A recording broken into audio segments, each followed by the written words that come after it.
Depuis la fin de la guerre froide, un véritable partenariat s'est formé entre la Russie et la Chine. Les échanges commerciaux entre les deux pays ont augmenté de 30% entre 2005 et 2006, mais ces deux pays sont-ils pour autant des partenaires? Leurs relations en fait sont ambivalentes et je vous propose de les décrypter. La Russie est le plus grand État au monde en superficie, elle s'étend sur plus de 10 000 km d'ouest en est, et on oublie souvent, vu d'Europe, qu'elle est aussi voisine de la Chine, avec une frontière commune qui court depuis la Mongolie jusqu'au Pacifique sur 4 300 km de long. Les relations entre ces deux États sont évidemment très anciennes et elles remontent à la première rencontre entre Russes et Chinois dans le bassin du fleuve Amour à la fin du XVIIe siècle, lorsque la Chine des Qing arrête l'expansion russe en Asie, et ce pour presque 2 siècles. Au XIXe siècle, Moscou profite de la faiblesse de l'État chinois pour annexer les territoires chinois au nord du fleuve Amour. Au XXe siècle, il y a évidemment le rapprochement des partis communistes soviétiques et chinois, et ce bien avant la prise du pouvoir par Mao en 1949. Mais dès les années 60, l'URSS de Khrouchtchev et la Chine de Mao deviennent plus rivaux qu'alliés. En fait, les relations entre Pékin et Moscou ne redémarrent vraiment qu'après la fin de l'URSS. En 1996, un partenariat stratégique est signé entre les deux États, complété en 2001 par un traité d'amitié, de coopération et de bon voisinage. Alors, quels sont exactement les intérêts de chacun de ces États? D'abord, ce partenariat a mis fin en 2004 à 2 contentieux frontaliers. Rapprochons-nous. Le premier contentieux concerne les îles Bolchoï et Menkelesi sur la rivière Argoun. Elles ont été léguées par traité par la Chine à la Russie début XIXe siècle et Moscou les restitue à Pékin par l'accord de 2004. Le second litige porte sur les 2 grandes îles de Bolchoï ou Sourisky et Tabarov sur le fleuve Amour. La négociation de 2004 a débouché sur l'accord suivant. La Russie a cédé à la Chine l'île de Tabarov et la partie ouest de l'île Bolchoï ou Sourisky, alors que Pékin la revendiquait dans sa totalité, mais cela représente aussi une concession de la part de Moscou, puisque pour la Russie, ces îles font tampon entre la ville militaire russe de Khabarovsk et la Chine. Le règlement de ces contentieux frontaliers marque donc une avancée dans le rapprochement entre ces deux États. Au niveau économique, les relations russo-chinoises concernent surtout les ventes d'armes et le secteur énergétique. La Russie est le 2e exportateur de pétrole et de gaz au monde, donc à ce titre, la Chine, 4e puissance économique mondiale, est intéressée car elle a de gros besoins en énergie et en 2006, 4 accords ont été signés entre les deux pays dans le domaine énergétique. L'un concerne le prolongement vers la Chine de l'oléoduc en construction entre Taichet et Zvorodino, avec une option vers Narodka. Le deuxième accord prévoit la construction de 2 gazoducs vers la Chine, l'un par l'ouest, depuis les gisements de Sibérie occidentale jusqu'à Urumqi, pour ensuite approvisionner le reste du pays grâce au réseau chinois. L'autre gazoduc passe par l'est. Il devrait fournir à la Chine le gaz exploité sur l'île de Sakhaline et en Iakoussie via Vladivostok. Les 2 autres accords concernent la fourniture directe d'électricité à la Chine, plus des projets de joint venture dans le pétrole. Les ventes d'armes constituent, elles, le 2e secteur d'échange entre les deux pays. Depuis 2000, la Chine est le premier importateur d'armes au monde, avec un budget militaire en croissance, et la Russie lui fournit 93% de ses armes. Entre 1992 et 2004, Pékin a ainsi acheté navires de surface, sous-marins, avions de chasse, radars, missiles russes. La Russie vend également du bois, des métaux, des minerais à Pékin, qui en retour exporte vers la Russie produits alimentaires et produits d'équipement, y compris environ 50 000 voitures chinoises en 2007. Entre 2000 et 2006, les échanges sont passés de 8 à 28 milliards de dollars. Maintenant, deuxième volet du partenariat sino-russe, le volet stratégique. Changeons d'échelle. En fait, le partenariat stratégique entre la Chine et la Russie traduit une analyse convergente de leur politique extérieure, à savoir le maintien d'un monde multipolaire face à l'unilatéralisme américain. La Chine et la Russie sont toutes deux puissances nucléaires, toutes deux membres permanents du Conseil de sécurité, et elles cherchent depuis la fin de la guerre froide à maintenir un équilibre stratégique mondial en s'appuyant sur l'ONU pour gérer les affaires internationales. Les deux États ont organisé en 2005 dans la péninsule du Shandong un exercice militaire commun qui voulait montrer leur capacité à rétablir l'ordre sous mandat des Nations Unies dans un État fictif en proie à un conflit ethnique. L'exercice était un message envoyé aux États-Unis qui dominent militairement la zone Asie-Pacifique. L'Organisation de coopération de Shanghai, qui avait été créée en 1996 par la Chine et la Russie avec les États d'Asie centrale, agit de plus en plus en réaction à l'influence des États-Unis dans la région depuis les attentats de septembre 2001. Et lors du sommet de l'Organisation de coopération de Shanghai de juin 2005, la principale décision a été une déclaration sur la durée du stationnement des bases américaines en Asie centrale. Et d'ailleurs, l'Ouzbékistan a fait fermer, fin 2005, la base de Karshi-Khanabad, qui était louée aux États-Unis depuis fin 2001. Alors on le voit, il y a donc des convergences d'intérêts économiques, des convergences stratégiques entre Pékin et Moscou, mais ce partenariat, en fait, est déséquilibré, car il y a une grande méfiance mutuelle. D'abord, même si les échanges commerciaux ont triplé entre 2000 et 2006, la Russie reste un partenaire économique mineur pour la Chine, loin derrière les États-Unis et le Japon.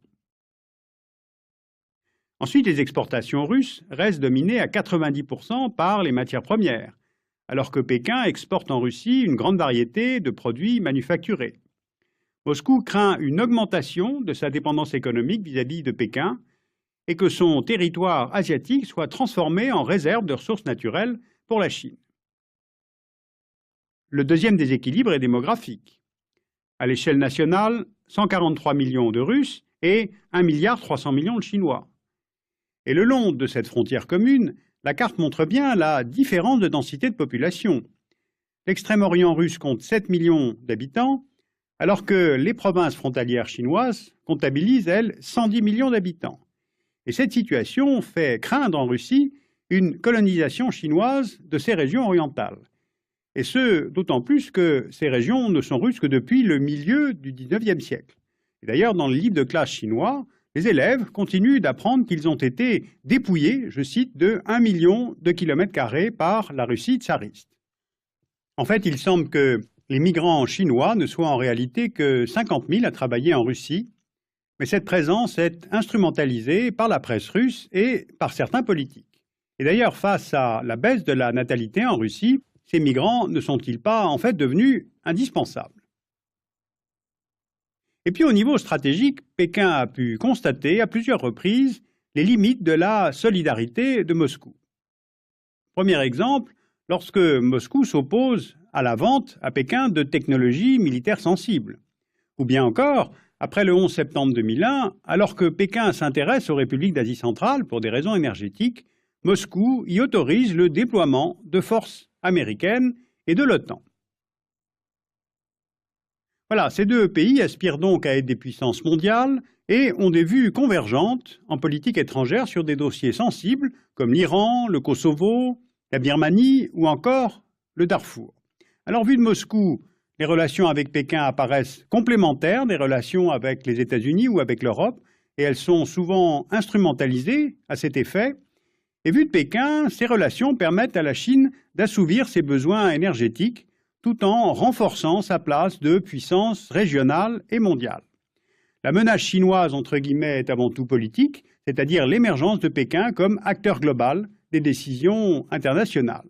Et pourtant, la doctrine militaire russe, qui a cédé à la Chine l'île de Tabarov et la partie ouest de l'île Bolchoï-Ussuriski, alors que Pékin la revendiquait dans sa totalité, mais cela représente aussi une concession de la part de Moscou, puisque, pour la Russie, ces îles font tampon entre la ville militaire russe de Khabarovsk et la Chine. Le règlement de ces contentieux frontaliers marque donc une avancée dans le rapprochement entre ces deux États. Au niveau économique, les relations russo-chinoises concernent surtout les ventes d'armes et le secteur énergétique. La Russie est le deuxième exportateur de pétrole et de gaz au monde, donc à ce titre, la Chine, quatrième puissance économique mondiale, est intéressée car elle a de gros besoins en énergie. Et en 2006, 4 accords ont été signés entre les deux pays dans le domaine énergétique. L'un concerne le prolongement vers la Chine de l'oléoduc en construction entre Taichet et Svorodino, avec une option vers Narodka. Le deuxième accord prévoit la construction de 2 gazoducs vers la Chine, l'un par l'ouest, depuis les gisements de Sibérie occidentale jusqu'à Urumqi, pour ensuite approvisionner le reste du pays grâce au réseau chinois. L'autre gazoduc passe par l'est. Il devrait fournir à la Chine le gaz exploité sur l'île de...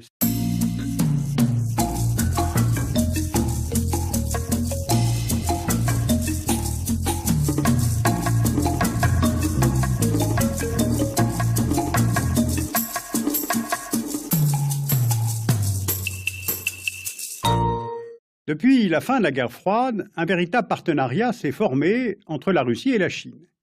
Les échanges commerciaux entre les deux pays ont augmenté de 30% entre 2005 et 2006, mais ces deux pays sont-ils pour autant des partenaires? Leurs relations, en fait, sont ambivalentes et je vous propose de les décrypter. La Russie est le plus grand État au monde en superficie. Elle s'étend sur plus de 10 000 km d'ouest en est. Et on oublie souvent, vu d'Europe, qu'elle est aussi voisine de la Chine, avec une frontière commune qui court depuis la Mongolie jusqu'au Pacifique sur 4 300 km de long. Les relations entre ces deux États sont évidemment très anciennes et elles remontent à la première rencontre entre Russes et Chinois dans le bassin du fleuve Amour à la fin du XVIIe siècle, lorsque la Chine des Qing arrête l'expansion russe en Asie, et ce pour presque 2 siècles. Au XIXe siècle, Moscou profite de la faiblesse de l'État chinois pour annexer les territoires Sakhaline et en Iakoussie via Vladivostok. Les 2 autres accords concernent la fourniture directe d'électricité à la Chine, plus des projets de joint venture dans le pétrole. Les ventes d'armes constituent, elles, le deuxième secteur d'échange entre les deux pays. Depuis 2000, la Chine est le premier importateur d'armes au monde, avec un budget militaire en croissance, et la Russie lui fournit 93% de ses armes. Entre 1992 et 2004, Pékin a ainsi acheté navires de surface, sous-marins, avions de chasse, radars, missiles russes. La Russie vend également du bois, des métaux, des minerais à Pékin, qui en retour exportent vers la Russie produits alimentaires et produits d'équipement, y compris environ 50 000 voitures chinoises en 2007. Entre 2000 et 2006, les échanges sont passés de 8 à 28 milliards de dollars. Maintenant, deuxième volet du partenariat sino-russe, le volet stratégique. Changeons d'échelle. En fait, le partenariat stratégique entre la Chine et la Russie traduit une analyse convergente de leur politique extérieure, à savoir le maintien d'un monde multipolaire face à l'unilatéralisme américain. La Chine et la Russie sont toutes deux puissances nucléaires, toutes deux membres permanents du Conseil de sécurité, et elles cherchent depuis la fin de la guerre froide à maintenir un équilibre stratégique mondial en s'appuyant sur l'ONU pour gérer les affaires internationales. Les 2 États ont organisé en 2005 dans la péninsule du Shandong un exercice militaire commun qui voulait montrer leur capacité à rétablir l'ordre sous mandat des Nations Unies dans un État fictif en proie à un conflit ethnique. L'exercice était un message envoyé aux États-Unis qui dominent militairement la zone Asie-Pacifique. L'Organisation de coopération de Shanghai, qui avait été créée en 1996 par la Chine et la Russie avec les États d'Asie centrale, agit de plus en plus en réaction à l'influence des États-Unis dans la région depuis les attentats de septembre 2001. Et lors du sommet de l'Organisation de coopération de Shanghai de juin 2005, la principale décision a été une déclaration sur la durée du stationnement des bases américaines en Asie centrale. Et d'ailleurs, l'Ouzbékistan a fait fermer, fin 2005, la base de Karshi-Khanabad, qui était louée aux États-Unis depuis fin 2001. Alors on le voit, il y a donc des convergences d'intérêts économiques, des convergences stratégiques entre Pékin et Moscou, Mais ce partenariat, en fait, est déséquilibré, car il y a une grande méfiance du territoire chinois au nord du fleuve Amour. Au XXe siècle, il y a évidemment le rapprochement des partis communistes soviétiques et chinois, et ce, bien avant la prise du pouvoir par Mao en 1949. Mais dès les années 60, l'URSS de Khrouchtchev et la Chine de Mao deviennent plus rivaux qu'alliés. En fait, les relations entre Pékin et Moscou ne redémarrent vraiment qu'après la fin de l'URSS. En 1996, un partenariat stratégique est signé entre les deux États, complété en 2001 par un traité d'amitié, de coopération et de bon voisinage. Alors, quels sont exactement les intérêts de chacun de ces États? D'abord, ce partenariat a mis fin en 2004 à deux contentieux frontaliers. Rapprochons-nous. Le premier contentieux concerne les îles Bolchoï et Menkelesi sur la rivière Argoun. Elles ont été léguées par traité par la Chine à la Russie début XIXe siècle et Moscou les restitue à Pékin par l'accord de 2004. Le second litige porte sur les deux grandes îles de Bolchoï ou Sourisky et Tabarov sur le fleuve Amour. La négociation de 2004 a débouché sur l'accord suivant. La Russie lui fournit 93% de ses armes. Entre 1992 et 2004, Pékin a ainsi acheté navires de surface, sous-marins, avions de chasse, radars, missiles russes. La Russie vend également du bois, des métaux, des minerais à Pékin, qui en retour exporte vers la Russie produits alimentaires et produits d'équipement, y compris environ 50 000 voitures chinoises en 2007.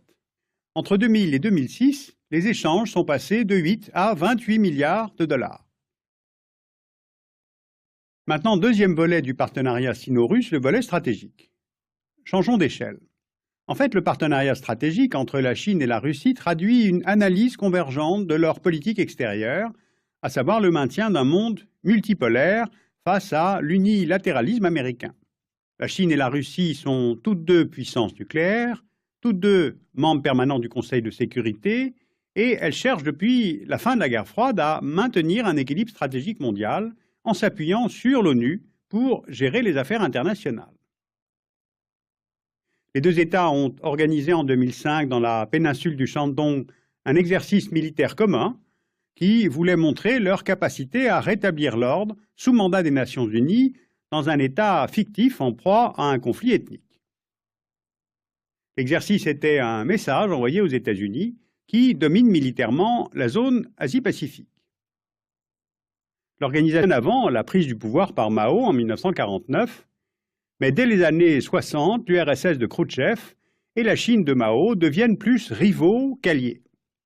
En fait, les relations entre Pékin et Moscou ne redémarrent vraiment qu'après la fin de l'URSS.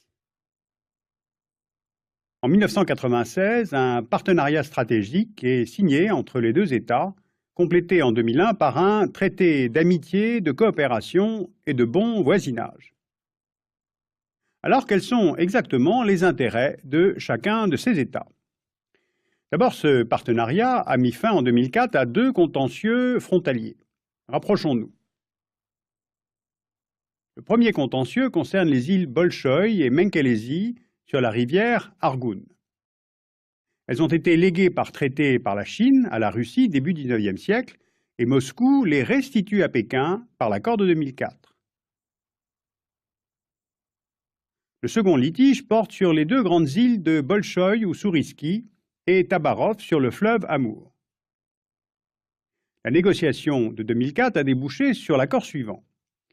La Russie a cédé à la Chine l'île de Tabarov et la partie ouest de l'île Bolchoï ou Sourisky, alors que Pékin la revendiquait dans sa totalité, mais cela représente aussi une concession de la part de Moscou, puisque pour la Russie, ces îles font tampon entre la ville militaire russe de Khabarovsk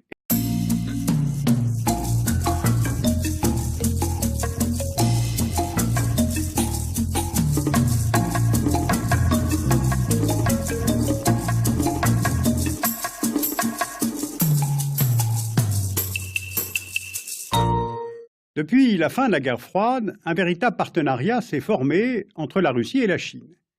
Les échanges commerciaux entre les deux pays ont augmenté de 30% entre 2005 et 2006, mais ces deux pays sont-ils pour autant des partenaires? Leurs relations, en fait, sont ambivalentes et je vous propose de les décrypter. La Russie est le plus grand État au monde en superficie. Elle s'étend sur plus de 10 000 km d'ouest en est.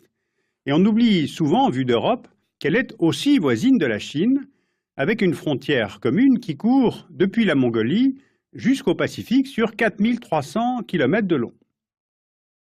Les relations entre ces deux États sont évidemment très anciennes et elles remontent à la première rencontre entre Russes et Chinois dans le bassin du fleuve Amour à la fin du XVIIe siècle, lorsque la Chine des Qing arrête l'expansion russe en Asie, et ce pour presque 2 siècles. Au XIXe siècle, Moscou profite de la faiblesse de l'État chinois pour annexer les territoires chinois au nord du fleuve Amour. Au XXe siècle, il y a évidemment le rapprochement des partis communistes soviétiques et chinois, et ce bien la Chine. Le règlement de ces contentieux frontaliers marque donc une avancée dans le rapprochement entre ces deux États. Au niveau économique, les relations russo-chinoises concernent surtout les ventes d'armes et le secteur énergétique. La Russie est le deuxième exportateur de pétrole et de gaz au monde, donc à ce titre, la Chine, quatrième puissance économique mondiale, est intéressée car elle a de gros besoins en énergie. Et en 2006, 4 accords ont été signés entre les deux pays dans le domaine énergétique. L'un concerne le prolongement vers la Chine de l'oléoduc en construction entre Taichet et Svorodino, avec une option vers Narodka.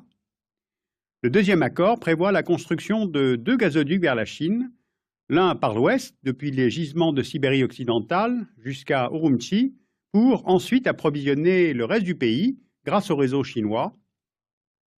L'autre gazoduc passe par l'est. Il devrait fournir à la Chine le gaz exploité sur l'île de Sakhaline et en Iakoussie via Vladivostok. Les 2 autres accords concernent la fourniture directe d'électricité à la Chine, plus des projets de joint venture dans le pétrole. Les ventes d'armes constituent, elles, le deuxième secteur d'échange entre les deux pays.